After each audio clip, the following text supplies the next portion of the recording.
शंकर भोलेनाथ ओघड़दानी की कथा कर रही है, व्रत कार्तिक महत्तम कहता है।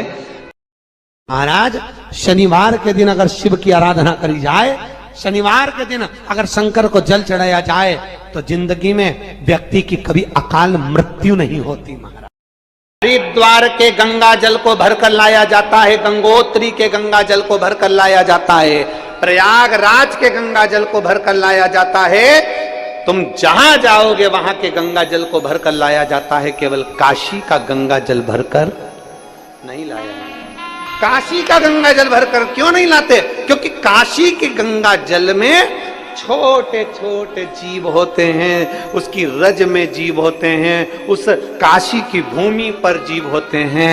वो जीव गंगा के जल में होते हैं और ना जाने कितना उन्होंने पुण्य करा होता है, तब जाकर उनका काशी में जन्म होता है। और जन्म भी इसलिए लेते हैं कि काशी में प्राण छोड़ेंगे तो हमारा दूसरी बार जन्म नहीं होगा। और हम वो गंगा जल में अगर उनको भर कर ले आते हैं तो वो जीव भी हमको बद्दुआ देते हैं कि मैं तो मुक्ति के लिए काशी में रह रही थी, तू मुझे भर कर ले गया।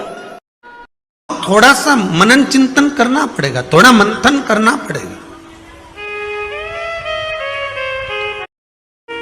महाराज अगर भगवान की भक्ति को पाना है, भगवान के स्मरण को पाना है, तो फिर थोड़ा सा मंथन कर कर प्राप्त किया जा सकता है। भगवान से निवेदन करना कि मुझे मेरे भाग्य का देना, मुझे दूसरे के भाग्य का नहीं चाहिए। मैया हाँ बोल, क्या बात है बेटा? माँ पिताजी कहाँ हैं? तो के चौसर खेले थे मेरे साथ में, हार गए, कहीं चले गए। मैया आपको नहीं मालूम पिता कहाँ गए? नहीं। भगवान कार्तिकेय ढूंढते ढूंढते गंगा जी के तट के पार नीलकंठेश्वर भगवान शिव बैठकर भस्म लगाकर बैठे हुए, बहुत शीतलता थी और शिव जी भस्म लगाकर विराजमान थे। भगवान शंकर बैठे हुए थे। कार्तिकेय जी ने पूछा, पिताजी ये क्या दशा बना रखी है? बाबा भोलेनाथ जी बोले, ये तेरी मैया की कृपा है। भगवान जब देता है तो छप्पर फाड़ के देता है और जब लेता है तो तन का कपड़ा भी उतार लेता है। कार्तिकेय बाबा ने जाकर जब देखा पिताजी नग्न अवस्था में बैठे थे, पिताजी तुम्हारी दशा कैसे? माँ ने ले लिया सारा के सारा, चौसर में हार गया। इतने में कार्तिकेय ने कहा, तुम चिंता मत करो, मैं लेकर आता हूँ वस्त्र। कार्तिकेय बाबा पहुंच गए और मैया से जाकर बोले, माँ मैं आपके साथ में चौसर खेलना चाहता हूँ। माँ ने बोला, बेटा छोटे छोटे बच्चों के साथ खेल, तू हमारे साथ चौसर क्यों खेलता है? नहीं माँ, मैं आपके साथ चौसर खेलूंगा। माँ ने कहा, ठीक है आप एक अब ईमानदारी से बोलना, आपका बेटा आपके साथ अगर चौसर खेलने बैठा हो तो ईमानदारी से बोलो, आप जीतना चाहोगी कि आपके बेटे को जिताना चाहोगी? अरे बोलो तो, कितनी जल्दी बोली। क्योंकि ऐसी कोई मां नहीं जो अपने बेटे का भला ना चाहती है। फिर वही वाली बात आ गई, बेटा चाहे ताने दे, बहू चाहे गाली दे, तो भी जायदाद का हिस्सा वो बेटे और बहू को दे। कुछ भी बोले बोले तो बोलने में क्या। कार्तिकेय के साथ में चौसर खेलने के लिए बैठी और माता जगत जननी जगदम्बा जब चौसर खेलने बैठी, कार्तिकेय को जिताती चली गई। कार्तिकेय ने पूछा, माँ आप लगाओगी क्या? माँ ने बोला, बेटा तेरे को जो चाहिए वो ले ले। माँ मैं जो मांगूंगा देना पड़ेगा। हाँ दूंगा। तो माँ लगाओ। पिताजी के सारे कपड़े, त्रिशूल, डमरू, रुद्राक्ष लगा दो। और माँ ने चौसर में लगाया, अपने बेटे कार्तिकेय को जिताया। जैसे ही कार्तिकेय जीते, लेकर पिताजी को दे दिया। पिताजी को दिया, पिताजी ने वस्त्र धारण करे। थोड़ी समय के बाद में श्री उसी समय पर कुछ ही समय बीता और समय के बाद श्री उसी समय गणेश जी महाराज आ गए। उसी पल, उसी घड़ी, उसी क्षण। कौन आए? गणेश। और गणेश जी महाराज का आगमन हुआ। गणेश जी ने अपनी माँ को देखा, माँ आज तू आंखों में आंसू भर कर बैठी है। माँ आज तू रो रही है, क्यों रो रही हो? माँ आपको क्या हुआ? क्या बात है माँ? आपके रोने का कारण क्या है? माता पार्वती ने कहा, बेटा तेरे पिताजी चौसर खेल कर गए, उनके वस्त्र मेरे पास में थे, उन वस्त्रों को देखकर मैं उनकी याद कर लेती थी, परंतु अब वो तो वस्त्र भी कार्तिकेय ले गया चौसर खेल। गणेश जी बोले, माँ तो चिंता मत कर, अभी पिता के वस्त्र लाकर तुझे देता हूं। और गणेश जी पहुंच गए सीधे नीलकंठ पर। पिताजी से बोले, पिताजी मैं आपके साथ चौसर खेलूंगा, मैं आपके साथ चौसर। शंकर भगवान समझ गए, आ गया मां का प्यारा। बड़ा बाप को प्रिय छोटा माँ को प्रिय। आ गया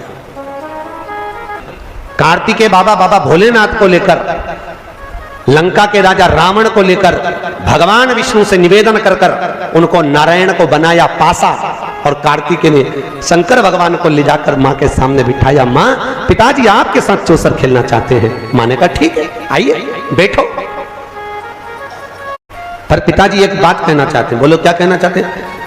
चौसर का जो पासा होगा, शिव जी कहते हैं वो मैं दूंगा। पार्वती जी ने सोचा हमेशा मेरे पासे से खेलते थे, आज ये स्वयं पासा लेकर आ गए, बात क्या है? और बाबा भोलेनाथ जी ने उसी समय पर कहा ठीक है। पार्वती मैया बोली भोलेनाथ निकालो पासा।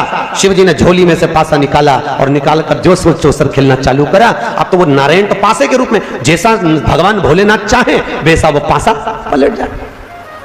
डमरू, त्रिशूल, रुद्राक्ष सब चले गया। पार्वती मैया रोने लगी, आंख में आंसू भर गया। माँ जगतजननी की आंख में जब आंसू आए तब गणेश जी को लगा माँ क्यों रो रही हो? माँ बोली बेटा जिंदगी में पहली बार हार रही हूँ, समझ में नहीं आ रहा क्यों हार रही हूँ। गणेश जी ने कहा मैया तू रुक जा। गणेश जी ने चूहा से बोला, पता लगा, और चूहा गया। चूहे ने कहा प्रभु ये जो पासा है ना ये नारायण है। तो भगवान गणेश ने कहा नारायण है, अगर ऐसे प्रकट करेंगे तो दिक्कत होगी। एक काम कर चूहा, तेरी तो आदत है कुतरने की, जैसे ही पासा पटके वैसे ही उनका पांव कुतर देना। जैसे ही भगवान भोलेनाथ ने पासा को पटका, पासा पटकते ही चूहे ने जाकर कुतर दिया। जैसे कुतरा नारायण जी उस सामने प्रकट हो गए, और जैसे ही प्रकट हुए भोलेनाथ बचाओ भोलेनाथ बचाओ। भोलेनाथ जी बोले तुमसे कहा था पासे बने रहना, ओरिजिनल रूप क्यों आ गए? भगवान नारायण बोले ये पूरा कुतर देता। भगवान पार्वती मैया को क्रोध आ गया। माता पार्वती ने कहा नारायण आपने मेरे साथ छल किया है। ये लंका का राजा रावण तुम्हारे साथ में बैठकर निर्णय देने खड़ा है। मैं श्राप देती हूं, इतना प्रेम तुम दोनों में है तो तुम्हें श्राप देती हूं, लंकाधिपति रावण तुम्हारा वध ये नारायण करेंगे और इनको नर तन में पृथ्वी पर आना पड़ेगा। और कार्तिकेय तू छोटा होकर इतने बड़े बड़े विचार रखता है, तुझे श्राप देती हूं जिंदगी में कभी तो बड़ा नहीं होगा। और कार्तिकेय छोटे की छोटे बने रहे, छोटे से। कार्तिकेय कभी बड़े नहीं हुए। शनिवार के दिन जो पीपल के वृक्ष में सरसों के तेल का दीप लगाता है उसको शनि कभी परेशान नहीं करता। एक बात हमेशा ध्यान रखिएगा, मान लो अगर कोई भारी रोग ऐसा शनि महाराज के कारण हो गया हो, अच्छे काम करते करते उल्टे हो रहे हैं, होते हैं किसी किसी के साथ में, विपरीत परिस्थितियां आ जाती है। अच्छा करने जाओ बुरा हो जाता है, अच्छा कर्म करने जाओ बुरा हो जाता है। तो पीपल के वृक्ष की जो छाल होती है, छाल देखिए, पीपल के वृक्ष में जो छाल लगी होती है उस छाल को घिसकर चंदन बनाकर भगवान शंकर का स्नान कराकर, अभिषेक कराकर, पूजन कराने के बाद में पिपलेश्वर महादेव का नाम लेकर, कौन से महादेव? पिपलेश्वर महादेव का नाम लेकर वो जो घिसी हुई छाल होती है उस छाल का तिलक भगवान शंकर को लगा लो और उसी का थोड़ा सा भाग अपने कंठ पर, मस्तक पर लगाना प्रारंभ कर दो। धीरे धीरे जो विपरीत दशा है वो सुधरना प्रारंभ हो जाती है। पर नाम याद रखना, पिपलेश्वर, जम के बोलिए, पिपलेश्वर महादेव भगवान शंकर का एक अवतार है, पिपलाद अवतार। सुन दरिद्रता, तेरे से एक विनती है, अगर कोई भी मनुष्य इस पीपल के पेड़ के नीचे अगर 7 दिन में आता है और उसके हाथ में अगर कोई सामग्री होती है तो तू उसके घर में प्रवेश नहीं करेगी। नियम है पीपल के वृक्ष का, या तो पानी का लोटा लेकर जाओ, कुंकू का चोपड़ा लेकर जाओ, शक्कर लेकर जाओ, या पेड़ के नीचे चींटी को डालने के लिए आटा ले जाओ, पर खाली हाथ पीपल के वृक्ष के नीचे कभी मत जाओ, कभी नहीं जाओ। खाली हाथ जाओगे तो दरिद्रता तुम्हारे घर में प्रवेश करेगी। कोसी में 5 महादेव विराजमान है और उसमें मूल जो महादेव है वो चंपेश्वर महादेव। कौन कौन गए हैं राजीव? कौन कौन गया चंपेश्वर महादेव? गए हो आप लोग? बहुत अच्छी बात है, रखिए। तो पंचकोसी यात्रा के अंतर्गत 5 महादेव का हमारे यहाँ पर वर्णन आता है, जो कि छत्तीसगढ़ के पंचकोसी के अंतर्गत श्री फड़िकेश्वर महादेव, दूसरे नंबर पर हैं चंपेश्वर महादेव, तीसरे नंबर पर हैं ब्रह्मेश्वर महादेव, चौथे नंबर पर हैं कोपेश्वर महादेव और 5वें नंबर पर हैं परेश्वर महादेव, पटेश्वर महादेव। ऐसे छत्तीसगढ़ की जो पंचकोसी है, छत्तीसगढ़ में राजिम की जो पंचकोसी है, महानदी की जो पंचकोसी है, उस पंचकोसी में 5 महादेव विराजमान।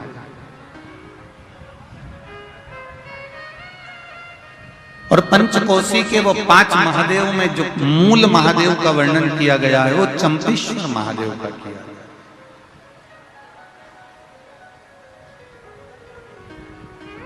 क्योंकि चंपेश्वर महादेव को किसी ने यहां पर स्थापित नहीं करा, चंपेश्वर महादेव को यहां पर किसी ने लाकर बिठाया नहीं है। जैसे 12 ज्योतिर्लिंग में भगवान शिव स्वयं प्रकट हुए हैं, उसी तरह से छत्तीसगढ़ के चंपेश्वर महादेव चंपारण में स्वयं प्रकट हुए हैं। यह कोई साधारण नहीं है।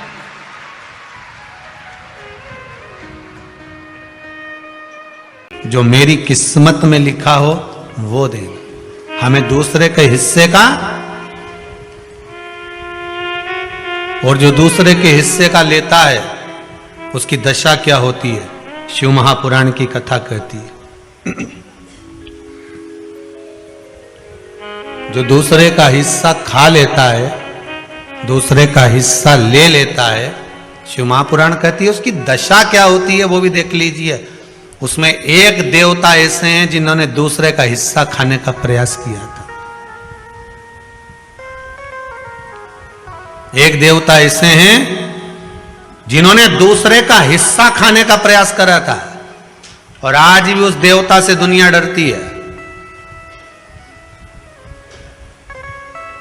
और उन्होंने दूसरे का हिस्सा खाने का प्रयास करा था तो शंकर भगवान ने उसको भी नहीं छोड़ा था। कौन से देवता हैं?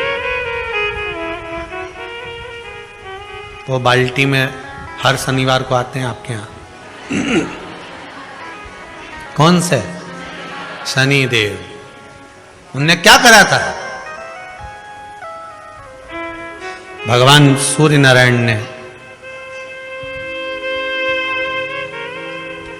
अपने सारे पुत्रों को देखा, सारे पुत्रों को, तो सारे पुत्रों को देखकर आज मेरे सूर्य नारायण भगवान बड़े सुखी हुए, बड़े प्रसन्न। मेरा पुत्र शनि भी श्रेष्ठ है, मेरा पुत्र यम भी श्रेष्ठ है, सब ठीक है। आज भगवान सूर्य देवता ने अपने पुत्रों को बुलाकर कहा, आज मेरा मन कर रहा है कि मैं सारे लोगों का राज्य अपने पुत्रों को बांट दूं, सबको अपना अपना हिस्सा दे दूं। और केवल ये सूर्य नारायण भगवान अकेले नहीं सोचे, प्रत्येक घर में रहने वाला बुजुर्ग, पिता, माता ये सोचती है कि मैं अपने जीते जी अपने बच्चों को हिस्सा दे दूं, क्योंकि उसको मालूम है अगर मेरे प्राण छूट गए, मेरे नेत्र बंद हो गए, उसके बाद में ना जाने क्या होगा, कौन किसको देगा, नहीं देगा, किसका भरोसा। मैं अपना एक एक क्षेत्र का हिस्सा मैं देना चाहता हूं। शनि महाराज जी को भी हिस्सा दे दिया गया। अब जब शनि महाराज जी को हिस्सा दे दिया तो शनि महाराज जी संतुष्ट नहीं हुए। दुनिया में ऐसे लोग बहुत सारे हैं जो संतुष्ट बहुत कम हो पाते हैं। समय की परिभाषा है। हो सकता है कि घर में जब बड़ी बहू आई होगी तब घर की परिस्थिति इतनी नहीं रही होगी, बोलो सही है कि गलत है? हो सकता है बड़ी बहू के आने के समय पर इतनी परिस्थिति नहीं रही हो, इतना धन घर में नहीं रहा हो, तो बड़ी बहू को जो दिया चढ़ावे में हो सकता है कि कुछ 1 तोला 2 तोला 3 तोला दे दिया होगा, या थोड़ी साड़ियां, थोड़ा सा लहंगा हल्का दे दिया होगा। हो सकता है थोड़ी सी रकम थोड़ा सा आभूषण कम चढ़ गया होगा, और आज आते आते आते आते समय बदल गया, हो सकता है भोलेनाथ जी ने कृपा कर दी और अब धन ज्यादा आ गया, तो अब दूसरे बेटे की शादी करी तो अच्छे से कर दी, पैसा भी खूब लगा दिया, तो इसमें दोष होना चाहिए क्या, दुख होना चाहिए क्या? नहीं, समय की परिभाषा, समय की परिभाषा। उसने बराबर का दूध पिलाया है, स्तन पान कराया है, उसकी दृष्टि में कोई छोटा नहीं कोई बड़ा नहीं, सब बराबर। महाराज शनिदेव के मन में संतुष्टि नहीं हुई। जब शनिदेव के मन में संतुष्टि नहीं हुई तो शनि महाराज उसी समय पर अपने सारे भाइयों का हिस्सा बटोरने लगे, उस पर कब्जा करने लगे।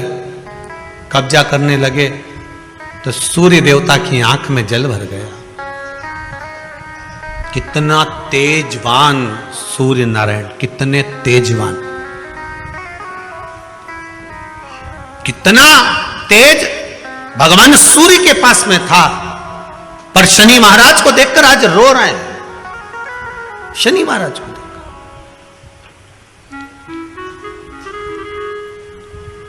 बहुत करबद्ध निवेदन करके कहेंगे, भगवान अगर पुत्र दे तो संस्कारी दे, भगवान अगर पुत्र दे तो संस्कारी दे। संस्कारी अगर पुत्र होगा तो जीवन की सार्थकता होगी। अच्छे अच्छे सूरमाओं को भी अपने बेटों के कारण रोते हुए देखा है, अच्छे अच्छे सूरमाओं को भी। जब बच्चे बड़े हो जाते हैं, घर में बहुएं आ जाती है, माता पिता की चलना बंद हो जाती है, बहू बेटों की चलना प्रारंभ हो जाती है। पिता कुछ भी कहता है, बेटा दौड़कर चिल्लाकर दौड़ता है। अच्छे अच्छे सुरमा को भी, इसीलिए आपको बार बार कहते हैं, जब तक शरीर चले और तुम्हारे घर में चले, तब तक सारे दान पुण्य भजन कीर्तन सत्संग तीर्थ सब कर लो, हो सका कि बस करुणा। शनि महाराज ने अपने भाइयों के इस हिस्से पर कब्जा कर लिया। सूर्यनारायण भगवान की आंखों में जल भर गया कि मेरा पुत्र ऐसा कर रहा है। शनि को बुलाया सूर्यनारायण भगवान ने, समझाया पर नहीं माना। किसी किसी की नियत होती है कि इसको इतना कैसे दे दिया, अम्मा ने इसको इतना कैसे दे दिया, पिताजी ने इसको इतना कैसे, मैं काहे को मानूं? नहीं माने तो सूर्य देवता ने अपने गणों को भेज दिया, जाओ जरा शनि महाराज को जरा हटाओ वहां से। शनि महाराज को गुस्सा आया और शनि महाराज ने उन सारे गणों को नष्ट कर दिया। अब एक बार अगर कब्जा हो जाए तो कोई छोड़े? शनि महाराज ने सबको भस्म कर दिया, क्रोध आ गया, सूर्य देवता रो रहे हैं, सूर्य नारायण रो रहे हैं। भगवान शंकर की पंचायत में सूर्य देव भी हैं, मतलब शंकर भगवान के मित्रों की गणना में सूर्य आते हैं। भगवान विष्णु, सूर्य नारायण, शंकर भगवान, मां दुर्गा, गणेश जी, ये पंचायत है ना शंकर की, शिव पंचायत। शिव परिवार में कार्तिकेय, गणेश जी, पार्वती जी, शंकर जी, नंदी, ये शिव परिवार। पंचायत में सूर्य देवता आते हैं। सूर्य नारायण को रोता हुआ देखकर भगवान शंकर को बड़ा दुख है। शिव जी ने पूछ लिया, क्या बात है, आप रो रहे हो? नारायण क्या हो गया? मेरा बेटा मानने को तैयार नहीं है, आप चिंता मत करो, अभी देखता हूं मैं जाकर। और भगवान शंकर ने जाकर तुरंत सूर्य नारायण भगवान के कहने पर शनि देव को जाकर समझाया। इतने में तो शनि देव आग बबूला हो गए। आग बबूला होकर शनि देव ने कहा, ए शिव, आप मुझे जानते नहीं हो? शंकर भगवान ने कहा, क्या जानना है ये बताओ, क्या जानना है ये बताओ। शनिदेव कहते हैं, आप मेरी दृष्टि को नहीं जानते। शंकर भगवान ने कहा, तू भी नहीं जानता कि तेरी दृष्टि खराब कैसे हुई? तेरी दृष्टि को श्राप किसका लगा है तुझे नहीं मालूम क्या? शंकर भगवान ने जब समझाना चालू करा कि देख शनिदेव, तुम तो कह रहे हो, तुम तो बोल रहे हो कि मेरी दृष्टि नहीं जानते, हम जानते हैं आपकी दृष्टि, मना नहीं है, जाना। शिव जी ने कहा मैं सब जानता हूं, आपका विवाह करा सूर्य देवता ने, आपकी पत्नी घर में आ गई, आप अपनी पत्नी को देखते तक नहीं थे, इसलिए आपकी धर्म पत्नी ने आपको श्राप दिया कि जिस पति ने मुझ पर दृष्टि नहीं डाली, मेरे वो पति की दृष्टि कुदृष्टि हो जाए, जिस पे डालेगा वो बर्बाद हो जाएगा। शनि देव बोले आप मेरी पत्नी की याद मत दिलाओ, अच्छे से अच्छा सूरमा अगर पार्टी में ज्यादा बड़बड़ कर रहा हो ना तो उसकी धर्म पत्नी के लाके खड़ा कर दो, 2 मिनट में चुप हो जाएगा। शनि फिर समझा रहा हूं, हिस्सा छोड़ेगा कि नहीं छोड़ेगा? शनि बोले नहीं छोड़ूंगा। शंकर भगवान ने उठाया, पीपल के पेड़ के नीचे ले गए और पीपल के पेड़ के नीचे शनि महाराज को उल्टा लटका दिया। 19 साल तक शनि महाराज को पीपल के पेड़ के नीचे शंकर जी ने लटका के रखा। अब बोल, तो किसी ने कहा गुरुजी ये शनि महाराज उल्टे लटके थे पीपल के पेड़ के नीचे 19 साल तक, तो ये लटके रहे, खुलते नहीं बना। शंकर भगवान भी बाप से भी बड़े बाप थे, अकेले थोड़ी ना बैठे थे। शनि महाराज की पत्नी को मैं बिठा के रखा था, लटके, अब उतर नीचे।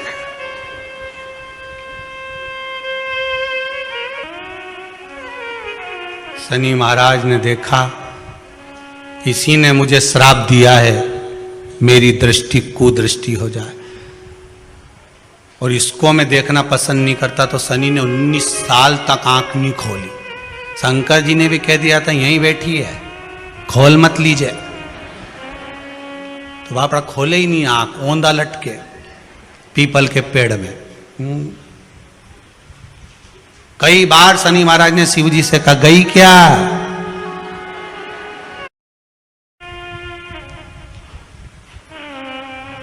शनि महाराज बोले अब नहीं करूंगा, ये तो भगा दो। 19 वर्ष तक शनि महाराज पीपल के वृक्ष में, पीपल की जड़ पर बंधे रहे, खोला ही नहीं शिव जी ने, टंगे रहे। दूसरे का हिस्सा खाने वाले को जब शनि महाराज जैसे के लटका दिया भोलानाथ ने, तो तुम कहीं लगो रे लाइन में, जरा विचार तो करो। हाथ में आशीर्वाद दिया, शनि महाराज को खोला, वर मांगो तुम्हें क्या चाहिए, मांगो तुम्हें क्या चाहिए। शनि महाराज ने कहा मांगूंगा कुछ नहीं, आप वर दे दीजिए। शंकर जी ने कहा मैं तुम्हें दंड अधिकारी बनाता हूं कि आप अच्छे और बुरे का दंड दोगे, आप अधिकारी बनकर बैठोगे, मेरा आशीर्वाद तुम्हारे साथ में है, दंड अधिकारी।